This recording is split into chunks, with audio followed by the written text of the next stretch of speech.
Fantastic. So I've been asked to give you an overview of the onboarding process that I used for my students who were using Talis Elevate. Sorry, I had Lego series play on the head there. So the onboarding technique that I used, first of all, to get students on board with using Talis Elevate was to make it low risk. And so I had a game of head, shoulders, knees and toes, where the students had to drop a pin on this little guy's picture, indicating where his head, shoulders, knees and toes were. As our students study anatomy and physiology as part of their undergraduate degree, they pass this with flying colours. So this just highlighted the feature to the students of how they can add comments to Talis Elevate. And the next slide. So with a different year group, I decided to try something a little bit different. It was springtime. We're all very excited about seeing the sun. So I had a poem about young lambs and springtime. So I got the students to highlight their favourite part of the poem and what that meant to them. So again, just onboarding them, getting used to some of the features of Talis Elevate in a simple and low risk way.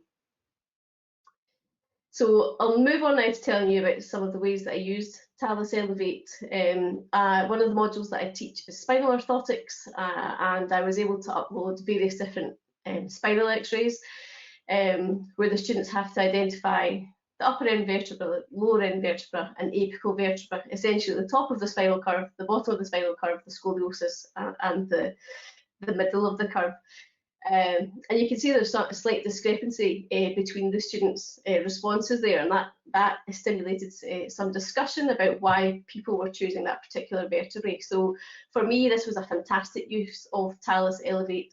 Our students need to know how to analyse spinal x-rays when they go out on placement, so it was getting them to interact with real-world clinical environments and sharing their thoughts with each other.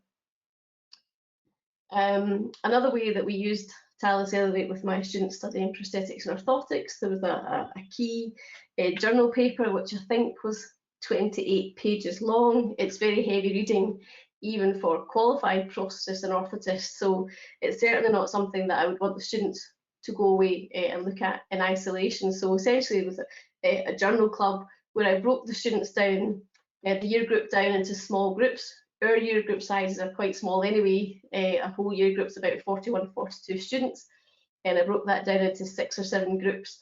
And the students read through it, dissected the journal paper, and were able to ask questions of me and each other when they were going through the process of reviewing the journal.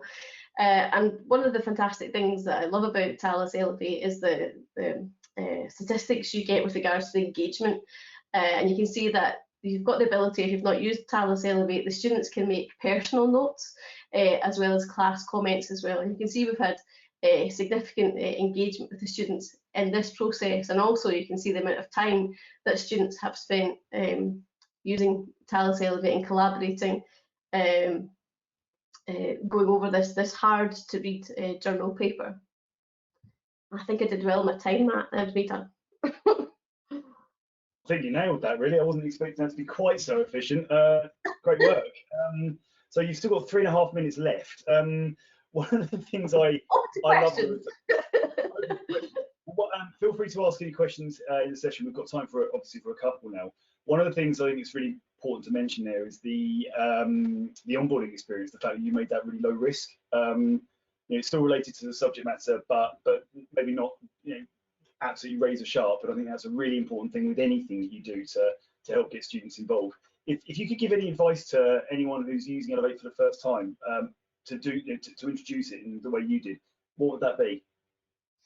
I think simply, I guess, making it the first time that students are using it, making it a low risk activity where they've got nothing to lose, something that's not going to challenge them academically, because the focus of this onboarding process is getting them familiar with the tools.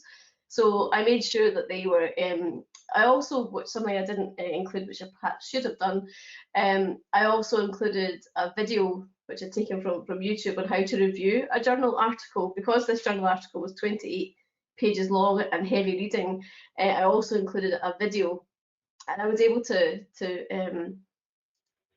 earmarked specific parts of the video where I wanted the students to pay particular attention to, which is another fantastic feature of Talis Elevate. So I guess, yeah, making sure when you're onboarding students to make the first activity very, very simple, very low risk and accessible to everyone, and just to highlight the features of how you would comment, and highlighting to the students as well that they can make personal notes as well as making notes available and visible to the class.